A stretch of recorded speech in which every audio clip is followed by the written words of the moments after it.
Hello guys and welcome to another solo leveling arise video. In this one I would like to cover how to maximize your total power. So in this one I would like to cover all the steps all the areas that I plan to improve on in order to increase my total power.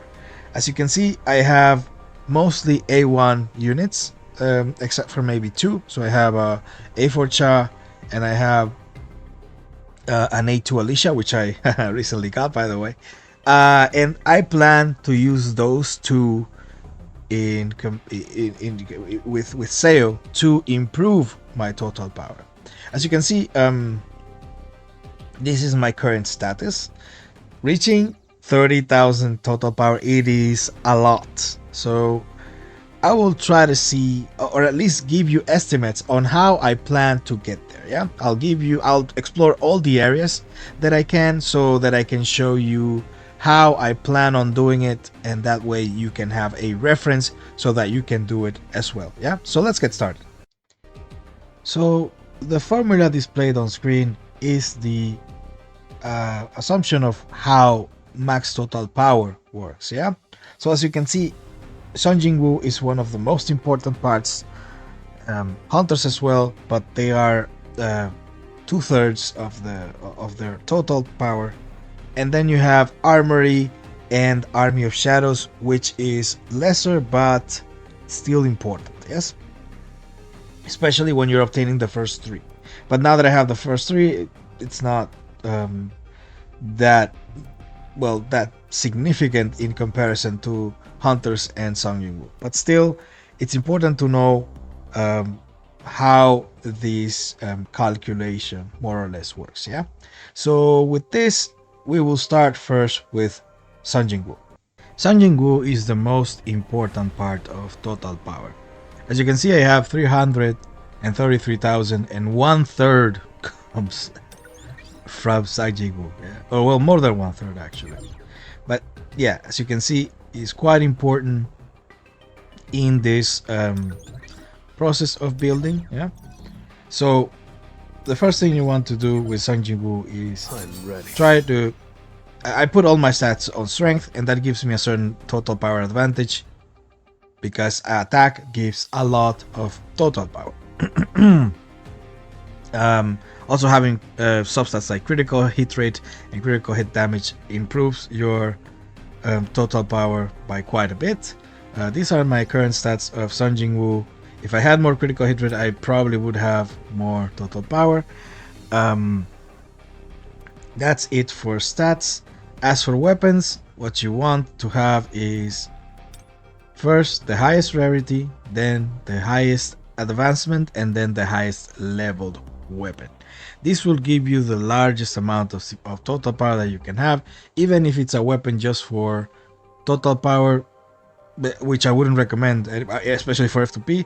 But if you have, let's say, an A3 Huntsman, level it to 100 and it will give you more TP than level 100 advanced one shadow sight. Yeah, just have that in mind.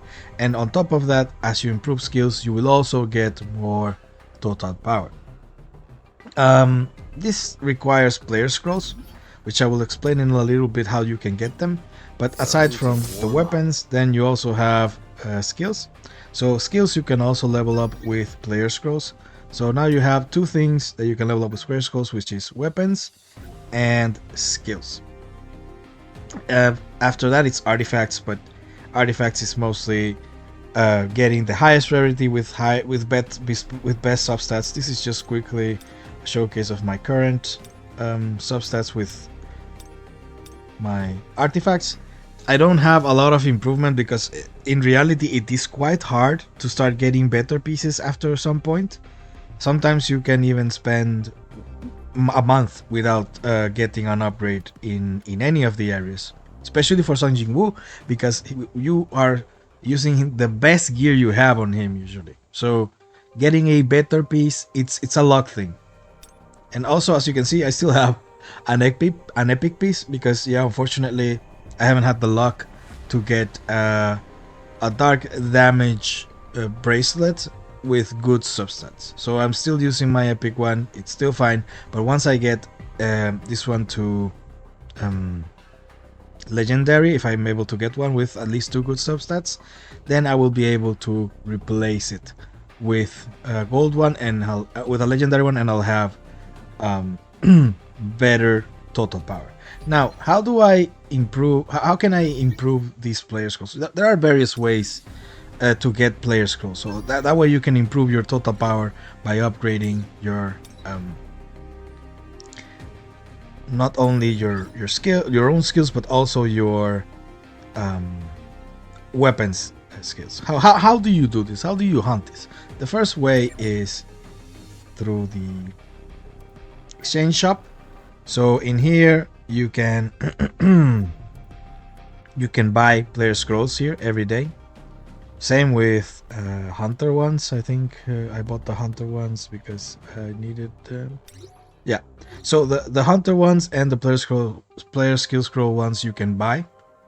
And if you want to get the higher rarity ones, you can do it in events, which are very important. Like, I encourage everybody to do all the events that are possible to do. And on top of that, you can also buy advanced mana crystals in order to craft these higher level player skill scrolls. So once you have enough advanced mana crystals, you can go to the crafting section here, and you can craft not only player skill scrolls but also hunter skill scrolls. Yeah. This is for any rarity. So as you can see, I have this one. The only thing that you cannot craft, unfortunately, is this one, mana power extract. So use those wisely. But they do increase your total power by quite a bit. And yeah, blessing stones do not increase or decrease your total power, so they don't matter really. And that's about it for Jinwoo. So next is hunters. So for hunters, the first thing I would recommend is to focus on 3. So before I had Cha, Seo, and Esenbike, but now I got A2 Alicia, so I will focus on her. And also on Seo and Cha. I will stop investing on Bike for now because my focus as F2P, you don't have that much gold to be focusing on multiple units. Like for me, Cha is almost finished. All I need is to get, well, this is far from finished. Like, I need 2 good pieces here to upgrade to plus 20. This one I can upgrade to plus 20, so that would be something I would do in the near future. And then I would, well, Seo has her gear max, so I don't need to focus on that. But her skills, I would get her all of them to level 7. Okay, no mistakes. It's relatively easy to hunt these. So you have 2 sources. One is fusing, so crafting. So here in crafting, you can get it from here, and also you have the shop. So the shop I showed you before. Well, not this one, sorry, it's this one. You can buy the player scrolls, which is what I'm doing right now because I'm focusing on hunters, and then you will be able to you will be able to upgrade more your skills. So that is for Seo, and also Seo has upgrades that could be done. Alicia has more work to be done, so she has not only upgrades but also the weapon and the skills. One thing I would recommend you to do is to focus on one type of gate until you have, let's say, the desired result. Yeah. What do I mean with this? So in the case of Alicia, I have 3 areas. So one is skills. Yeah. So I need scrolls for that. Another is upgrades. So I need elixirs for that. And then the other is the weapon. 2 of the 3 areas are covered by Hunter red gates, so I would tell you to focus on Hunter S or A red gates, so that you can have a higher chance of obtaining elixirs and Hunter scrolls. You can also buy them in the shop, but doing the red gates will also help you reach there faster. And then once you're done with that, then you can do blue gates to hunt weapon increasing materials. That would be my recommendation now that gates are quite easier to do. Yeah, so you can just refresh for 500 and then just focus on getting elixirs until you get these two purple, and then once you cannot progress because of this. So for example, let's say these ones are quite hard to get, so if you're stuck there, then you could switch to, let's say, the weapon and then just hunt blue gates until you get this weapon to level 100. And you can do blue gates and gold gates, because I'm sure you're gonna need a lot of gold to level 100 this. So yeah, that could be your plan for any 3 hunters that you have. Yeah, advancement, never focus on that. That's something you cannot control, and as F2P, if you get more than one A3 unit, you're just very lucky. Like it's how it is. I don't think a lot of F2Ps have like, oh, I have 4 A3 units. Like that's, I mean, it's possible, but it's rare. So if once you have an A3 unit, invest on it, or even an A2 unit like Alicia, invest on it so that you can have higher total power sooner. That's it for hunters. Now let's go to Armory. Armory for me would be the last priority. First thing is that to get the 6 slots is going to take a long while, and also getting, once you get a lot of SSR weapons, is actually even a bad thing, because you will get more SR weapons than SSR weapons, but still you won't be able to how do you say this? You won't be able to control which weapons you put in there. So let's say in my case I got 6 SSR weapons. Sounds lucky, right? Now, actually, I would prefer to have a Radiru bow, because then I can level up the Radiru bow to level 100, and it's something that I'm actually going to use. Now that I have 6 weapons, I have, let's say, an A0 Vulcan's Rage that maybe I have to level up just because. So you see, I have no reason to use it, but then I have to level it up for the Armory. And also same with Huntsman weapon. Well, though Huntsman weapon might be a bit more useful, the Scythe is not something I'm going to use because I already have A3 Moonshadow and A3 Plum Sword.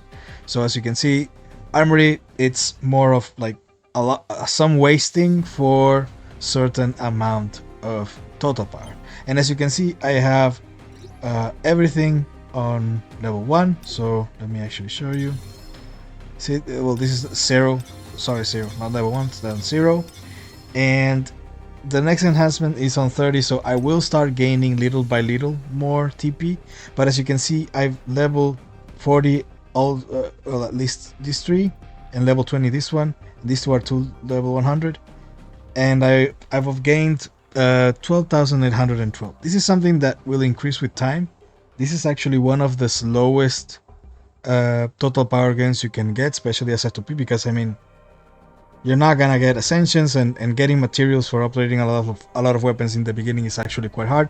Even at 50 days, I still need materials to upgrade these kinds of weapons. So yeah, it's going to be a long ride there. Yeah, but the idea that I would recommend is getting everything to level 40. I will eventually get this weapon to level 40, and then stop there. And as you get the marks of time, you can enhance this, and that would be it. You can enhance the max weapons that you have, and then once you have enough enhancements, then you can level those weapons to level 100. But by then it's going to be a long while. So this is the slowest total power gain for F2P that you will see. Yeah, so wouldn't focus a lot on that, but just have that in mind, that you can get all these the weapons to level 40, at least the ones that are shown here. The main ones you can get to level 100, that's fine. You level those first with the marks of time. That's the most efficient way. And then as you level up these ones, you can also level up the weapons, but I wouldn't put it as a priority. I would put it like the last priority, and if you have gold available, which is going to be rare. So don't go too crazy on this. This is not a lot of total power, at least not right now. Maybe 3 months down the line could be, but right now it isn't. I think that's about it for weapons. Yeah. So next one is Army of Shadows. Army of Shadow benefits are also not that big, but it's something that you want to pay attention to. You want to get at least 3 shadows. That's where the most benefit is. And then you want to upgrade the ones that you're going to utilize long term. So for example, Igris, I know I'm going to invest on it, but right now I'm not because I'm waiting for Tusk. But once I invest on Tusk, then I will know I will have at least 3 shadows. But the more shadows you have, the more total power you will have as well. Yeah, so have that in mind. You don't have to get all of them just because of total power. I would recommend to wait for the right ones, like how I'm waiting for Tusk. I will invest everything on Tusk and then I will have a bit more total power, but these are on minor scales. Like the most important parts of total power are Sung Jinwoo, Hunters, and then the other two are in minor scale. You will get total power from them gradually, but they won't be as important. Yeah, so just have that in mind. You can upgrade the shadows by obtaining these materials. These materials are available in gates, and also with the coins of Battlefield of Time you can buy those so that you can upgrade them periodically. And as for promotion, it's just Traces of Shadow. You can also obtain them from Battlefield of Time currency, and you can also get them from gates. Next one is gems. So gems can give you quite a bit of total power. It's important to know which stats you should aim for though on each area. For the yellow one, you can do critical hit damage. For the HP one, I would recommend HP percentage. For this one, attack. So just attack percentage. For this one here, defense, flat defense is the one that will give you more total power, but I choose damage reduction because of utility. But if you want to go for total power orientation, then just do additional defense. And here, I'm not quite sure, to be honest, but I'm using MP consumption reduction and additional MP. I don't want to switch gems to make sure, so sorry, but yeah, those are the ones I use for this side. But now you know which ones would give you more total power for gems. So that's about it, guys. I hope it was instructive to you. My plan is to do all of this that I mentioned before now that I can focus on upgrades, because I was focusing more on draws before, but now I will try to follow all of this, and I don't think I can reach 368. No, probably not, or at least not within 2 weeks or 3 weeks. But I am sure that with the new gear, it might be possible. Just that it's going to take a longer time because probably it's going to be hard to get, yeah? But we'll see, we'll see. Finally, if you like these kinds of videos, please like and subscribe, and I'll see you guys in the next one. Bye bye.